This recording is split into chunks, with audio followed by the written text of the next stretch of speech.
Good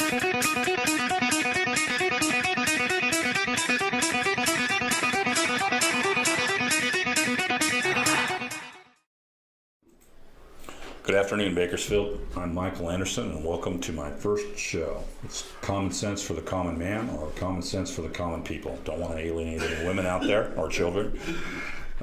Welcome. This is an open topic, and I think we'll start off first with just giving you a little bit of background on myself. I am born and raised from Alaska, Delta Junction, Alaska.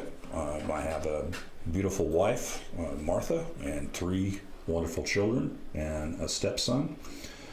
They are 10, 9, 6 years old. Stepson is 26 years old, and they all live at home with us here in Bakersfield. We've lived in Bakersfield since 2009. I am a retired petroleum worker, senior management, petroleum engineer, etc. So I want to thank Scott Goose for the opportunity to start this show, and from an open topic we can talk anything you'd like to talk about, from politics to working around the house, refinancing, home budgets, honeydews, how to stay out of trouble with your spouse. I'll start off, give you a little bit of what we did this weekend, because it's been so hot here in Bakersfield. How to stay out of the heat. We went over to, and give a free plug to, Studio Movie Grill. We went and saw Transylvania 3 last night, and aside from being a wonderful theater, it is very economically priced, good food, great movie. So if you haven't seen it, go check it out, the movie and the theater as well. So that's that. So what can we talk about today in the news? Mr. Trump's meeting with Mr. Putin. We had the summit, and he's been across Europe, and a lot of talk about NATO. I don't know how familiar the audience is with NATO. I'll give you what I know. NATO is comprised of 29 countries, and of those 29 countries,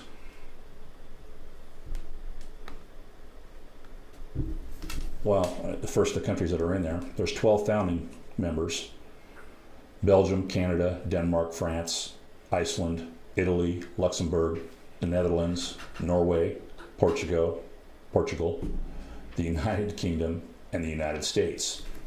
Other member countries are Greece, Turkey, Germany, Spain, Czech Republic, Hungary, Poland, Bulgaria, Estonia, Latvia, Lithuania, Romania, Slovakia, and Slovenia, Albania and Croatia, and Montenegro. And if I'm mispronouncing those, please feel free to go ahead and correct me. Sounds like you got most of them right. Yeah, thank you. I'm not sure.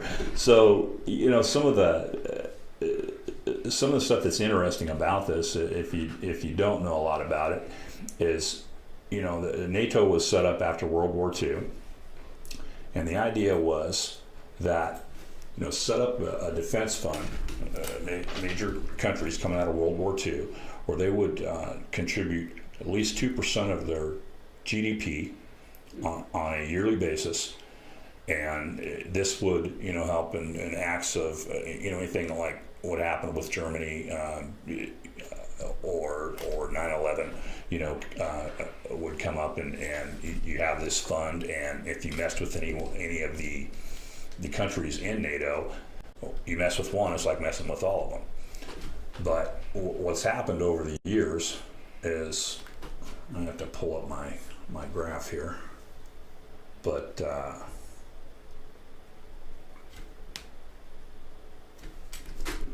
the countries that contribute, you'd be surprising, there's 5 out of the 29 that contribute on a regular basis to this fund, and the U.S. makes up almost 70% of what is contributed. What are the other four? So the other four: Greece, the UK, Estonia, and Poland. And so the U.S. contributes 3.61%. Greece is 2.38. United Kingdom is 2.21. Estonia is 2.16, and Poland is 2 on a 2% target. And then you have France, Turkey, Germany, Canada. Canada, an idea is 0.99% that they contribute, but they're still, protected under the NATO agreement. It's just kind of a balance where you see where the U.S. is. We have a lot of money that goes out into this program, and NATO collects $900 billion a year, and the U.S. is responsible for $650 billion of that. The UK is $60 billion, France is $44, and Germany is $40 billion, and roughly, let's say, $80 billion that's left over comes from the other 24 member countries. So you can see that's a pretty wide discrepancy there, and it's not a level playing field. And our past leaders or presidents in the past have we've just always let countries really slide on this, and now we have a president, whether you like him or not, and I will say that I'm not a huge fan, but he is strong on tariffs, and he's strong on NATO, and is trying to hold these countries accountable for that, where they get to pay more of a fair share, and potentially, if they don't, then just like if you don't pay your rent, well, your landlord, what's he going to do? He's going to throw you out. Right? You're not going to get the same services and all these wonderful perks and benefits, that you've enjoyed for so many years for free. That sounds pretty fair to me. I'd like to know what you think. Feel free to send us a question. Is that how it works, Scott? Yeah, they send us a question here through Facebook, and I'll read it out to you. But I actually have a couple of questions. It's supposed to be a 2% from everybody. Yeah. And yet no one else is being kept accountable except for the 5 that are. Yeah, and it's not that there's anyone policing them that if they don't pay it, there's nothing in place that, hey, slap a fine or whatever on them. They just, they don't enforce it. But that's what it was set up, and what it was agreed to was 2% from every country. And it's that country's GDP. That country's GDP. And so the GDPs of some of these countries is high. I don't have those figures today. They are, but there's some large numbers, and it's not that they don't have the money. There may be some of them that, like Iceland for one, does not even have an army, but they're still a member, so yeah. So it seems like it was pretty fair for President Trump to call out Germany and say, hey, you guys need to pay your fair share. I believe so. Yeah, and some of the trouble, and this is, this can lead into another, topic. I have trouble with the news today because, I used to really like Fox News, and I grew up watching CNN and, all of that. But, how do you tell what to believe in today's news? Because it's just a spin. Everybody spins their story, and if you're looking at Fox News or conservative news, they're, honestly, they're gonna spin it, and some of the facts are left out. And the same with MSNBC or anyone that's on the left wing or progressive or whatever you want to call it. It's more spun that we're in a competition or hate the candidate so bad their candidate's not in, that you really have to dig and educate yourself to find out what's going on. If you're just taking sound bites off a radio station or off a news program, you're not getting all the facts. But there is information out there. You just dig into it. Like I say, you can go search NATO on Google or Yahoo or whatever you want and find out all kinds of interesting facts about it. And when you look at it, as how I've looked at it or shared today. Germany and these 25 other countries or 24 other countries. They definitely. I feel they deserve to be called out, and if you want to be part of NATO, then you should be contributing your fair share. And the U.S., we have other things we could be doing with our money at home. And veterans, what have you, homelessness, instead of pouring into, defenses for other countries. So, just out of curiosity, what would you do with the extra money for the United States? Well, the homelessness, we're always talking about helping other countries and sending aid to other countries. I mean, homelessness is a big problem in our country still. And right here in Kern County, it is veterans. Their benefits and helping them out more. I mean, those are just a couple things we can do. You talk about investing back in our country. Education, our education system is in dire need of help. So there's a number of different things that we could do. So the money doesn't get lost in some project or something, that we don't really need. So. Yeah, I had a relative come in from out of town last night. It surprised me, and she's staying at the Marriott. So she was like, next time I'll just take the train down and just walk over to the Marriott. And I kind of half jokingly said, well, you'll have to fight off all the homeless as you're walking by, because they congregate right near that library right in front of the train station. Right. And she was like, yeah, I cannot believe how much homeless is here in Bakersfield. Yeah. And I go to LA sometimes, and it's just massive. Yeah. Down in Los Angeles. I mean, they have a whole tent city right underneath the off-ramp from the Highway 2. Yeah. And it's just crazy. It is crazy. I remember, I go down to LA frequently as well, and I think it's at a lot of the major freeways down there is where there tend to be a lot. But excuse me, the 101, underneath the 101 and near the train station down there. I mean, there's blocks of tent cities there, and it's disturbing to see, that we have that many people in this country that are bad off, and we're sending millions or billions of dollars, to other countries. I mean, it's a good thing to help out other countries, I think, but shouldn't we take care of our own country first? I think a lot of people, would feel that way.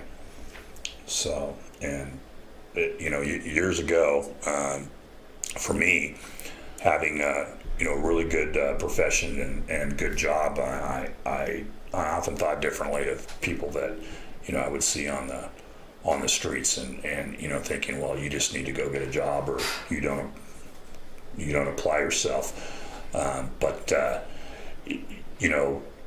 coming out of a profession in a downturn and going through some financial struggles, I look at people differently. And there can be a lot of different reasons why people are homeless, and not just because they're lazy and don't apply themselves. So we're supposed to be a compassionate country. Yeah, I have a friend of mine who did a documentary film on homelessness here in Bakersfield, and she went around talking to the homeless, and a lot of them had the same stories, that they got themselves into trouble and got themselves into prison, and then when they came out, they had no place to go. And I always grew up hearing the stories about, people would lose their houses because of whatever, they lost a job or, couldn't afford. And then, of course, we went through that period in 2008 where people became homeless because their landlords wouldn't pay the rent or wouldn't pay the mortgage. And even though they pay the rent, the landlord wouldn't pay the mortgage. And they ended up on the streets, and it just ends up being crazy. Yeah. Sad. I think if you really people look at their own situations, there's a lot of people in this country that are 2 to 3 paychecks away. If those paychecks, they didn't have them, mm-hmm. people would be in dire straits. So it's and the point is that you have a good job but you lose your job, and after a month or so, most people don't have the savings to cover that. You start losing things. Mm-hmm. It's pretty crazy. And so the homelessness, you said, also veterans? Yeah, affairs. yeah, veterans. I mean, I don't think we should see any veterans out on the street. I mean, that to me is just unfathomable. That are having trouble getting health care or access to the services that they need. We need to take care of all of our veterans that's serve this country and are serving the country. And I don't think that's the case right now. Yeah, I have someone he goes to the VA quite often and for medication and different things, and he says it's useless. He goes there and he stays there for 4 hours just to go get medication. It's ridiculous. Yeah. Okay. So I guess we'll go to a break and we'll come back and hopefully we'll see if we got any more questions for you. Okay. Thank you.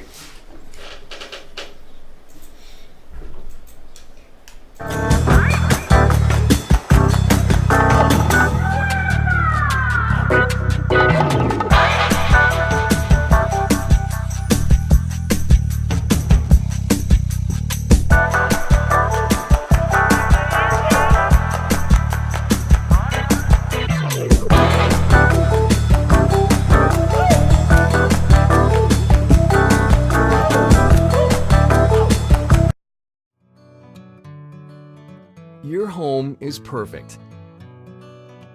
Until it's not. We understand that life has its changes. As your family grows, we're here to help grow with you. Because taking care of your family is important to you and important to us. Your story starts here with Cornerstone Mortgage. I choose Patriot Bail Bonds. We choose Patriot Bail Bonds. We choose Patriot Bail Bonds. If the best criminal attorneys choose Patriot Bail Bonds, who would you choose? Patriot Bail Bonds. We fight for your freedom. Patriot Bail Bonds has the best customer service in Bakersfield. Patriot has more 5-star ratings than any bail company in Kern County. Plus, we're fast and affordable. If you run into the law, make Patriot Bail Bonds your first call. That's right, one call, that's all. If you're in jail, call Patriot Bail.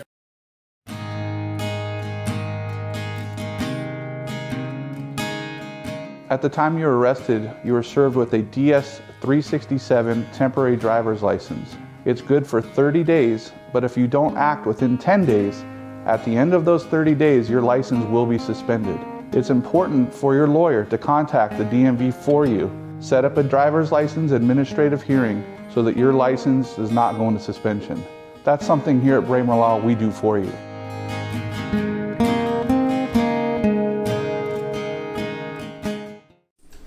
Okay, we're back. Thank you. This is for the second half of our show, and I kind of wanted to switch up topics a little bit and get one close, near and dear to my heart. My mother is 80 years old today, and I wanted to say happy birthday to her. She can't hear this show. She doesn't have a computer or internet, and she lives in the great state of Alaska, Fairbanks.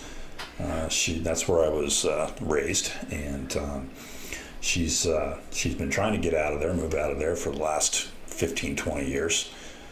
And now she's getting at an age where she absolutely, has to. And I guess where this is kind of going is look for some questions or thoughts or comments on, anybody out there that has older parents, and, in a situation which I'm about to describe. Again, my mom is 80. She lives in a 6-bedroom home. It's paid for. It's right behind the University of Alaska. And my stepfather passed away, probably 20 years ago, 22 years ago. And from that time on, when that happened, they own the house, Free and Clear. She talked about moving out. She has family in Washington. She's going to sell the house. And she started going through real estate agents, and different things would come up, like, somebody want to come over and see the house. Real estate agent would come over and bring some people, and they'd have kids. She wouldn't let them in.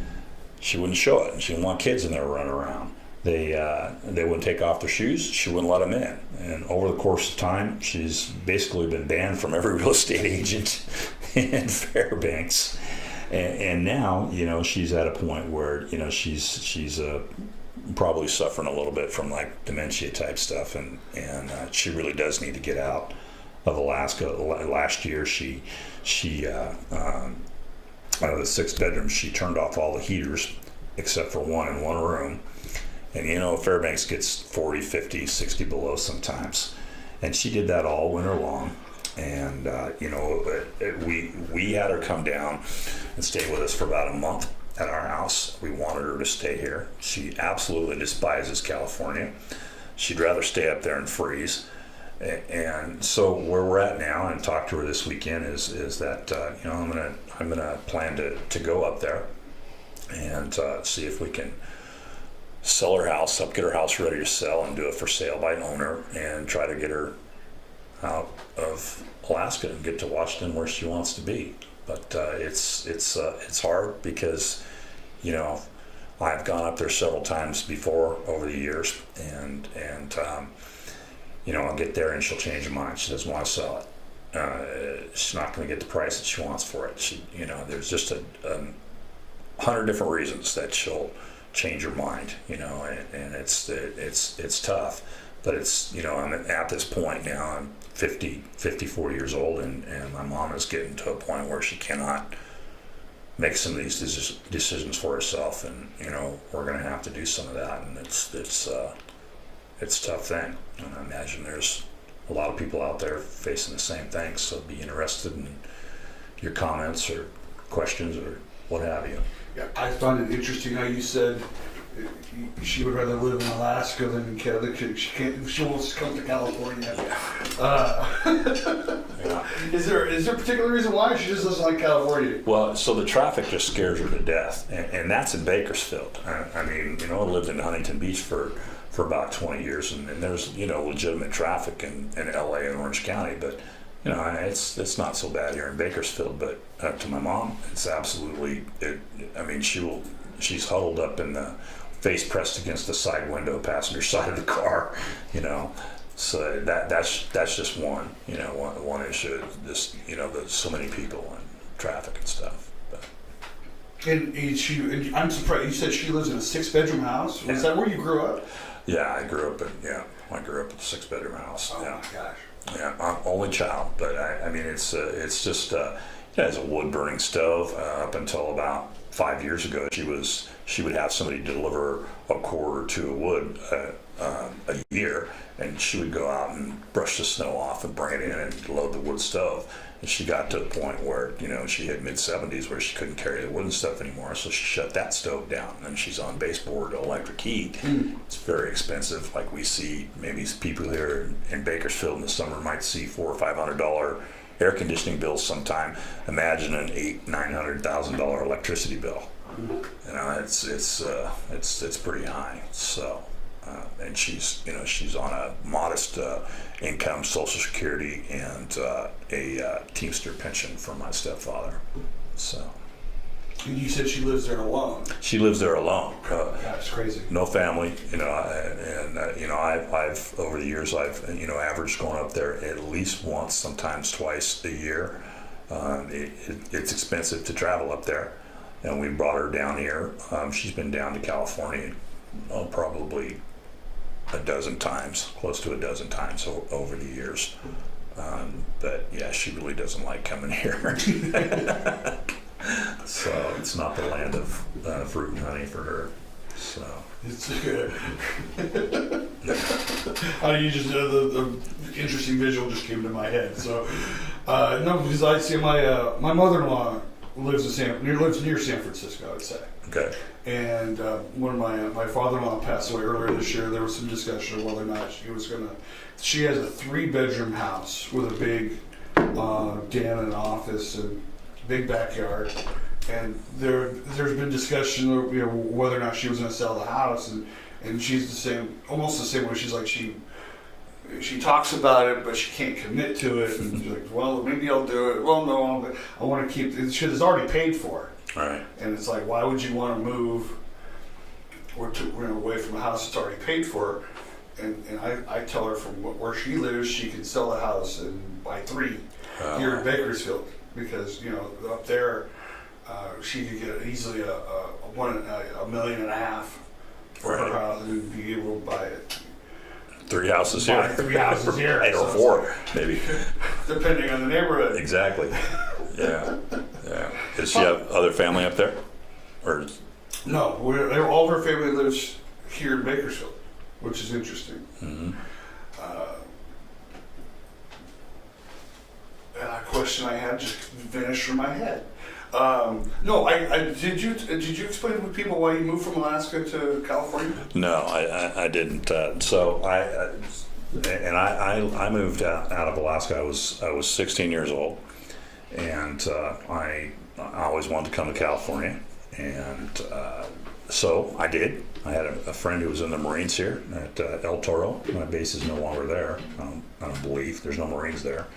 But I came to California, and I got into the oil field. I started out as a roughneck and just kind of worked my way up to senior management, a couple engineer positions, application engineering positions, and that's what brought me to California. And I've always loved California. I've seen the state change a lot over the years, but I remember coming into California with my friend and we hit the state line from Oregon and playing Beach Boys music all the way down to Laguna Beach, and hitting the surf. And I've just always loved loved California, but I love Alaska too, and I have family in Washington State as well. So I quite often take trips home and see family and friends and stuff, and I'm kind of looking forward to going up to Alaska and see my mom, helping my mom out. So it's been. You said she wanted to move to Washington State. Whereabouts? So there's it's off the Columbia River, a little town called Longview, Washington, and it's about 45 miles south of Portland, Oregon,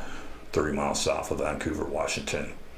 And nice little town, about 50,000 people there, and it's still kind of a little bit of a growing community, but there's a lot of retirees that live in that area, and she has my uncle lives there, and she has some school friends. That's where she went to school when she was younger.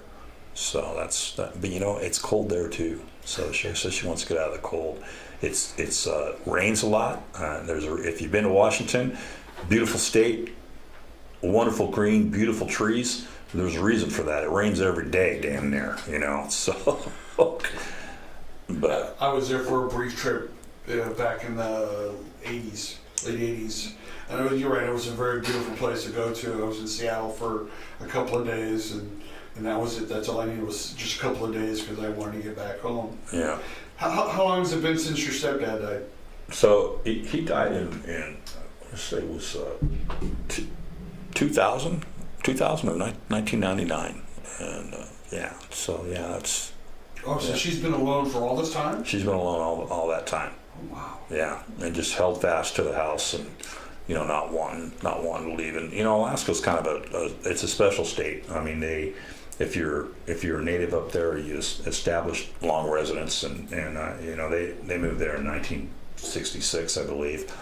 The state pays you to live there. The oil dividends that they have every year is shared with natives and longtime residents. They have a program set up for older people as they retire, like retirement homes, communities, and stuff. And she's not interested in that now. But they have a lot of benefits. It's one of the 7 states that there's no income tax. No state income tax in that state, along with Wyoming, Florida, Nevada, Washington. I'm missing 2. They'll come to me later.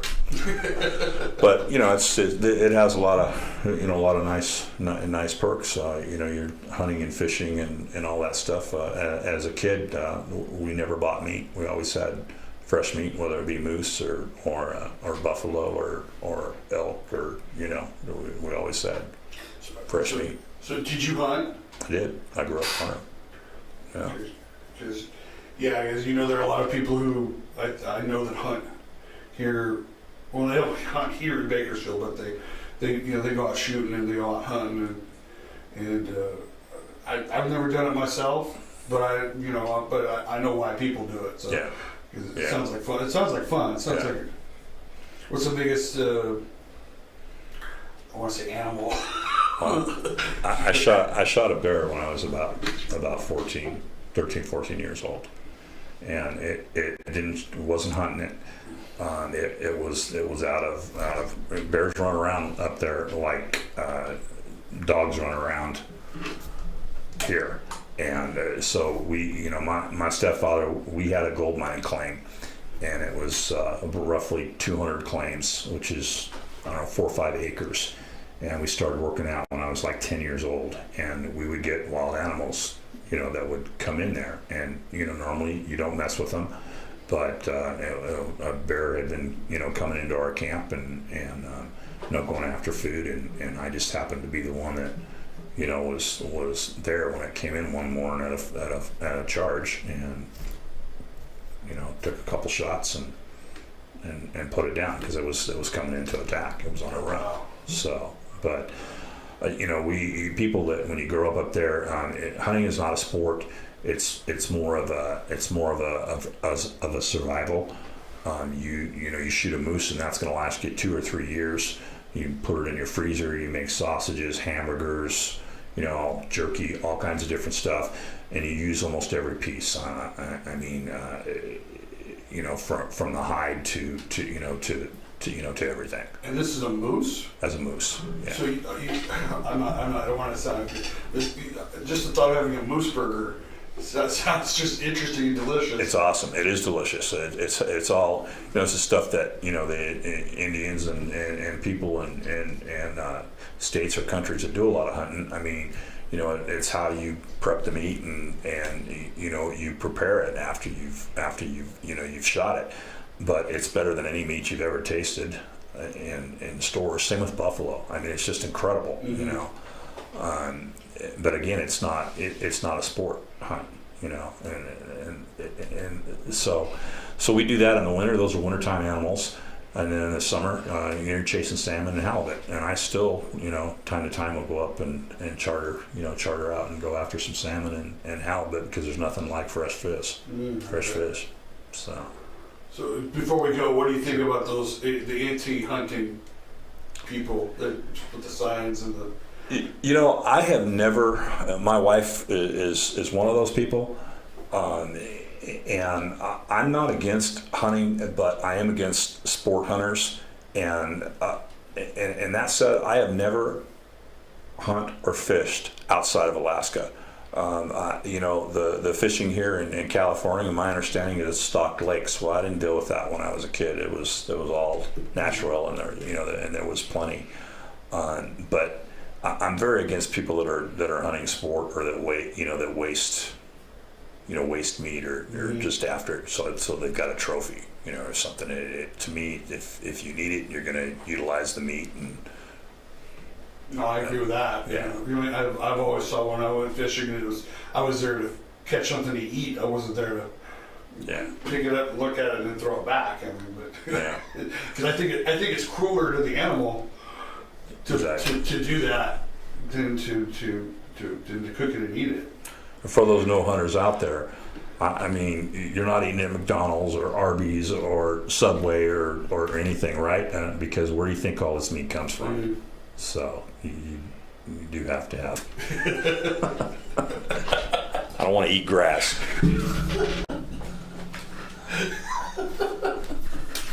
Yeah, I'm not a fan of eating grass. I'll eat vegetables, but not grass. That's right. Well, John, it's been good to meet you today, and hopefully we'll get you back. Actually, I don't want to say hopefully. Let's get you back next week, and we'll learn more from you, and we'll see if we get some more common sense for the common people. All right, Goose. Thank you. Good day, Bakersfield.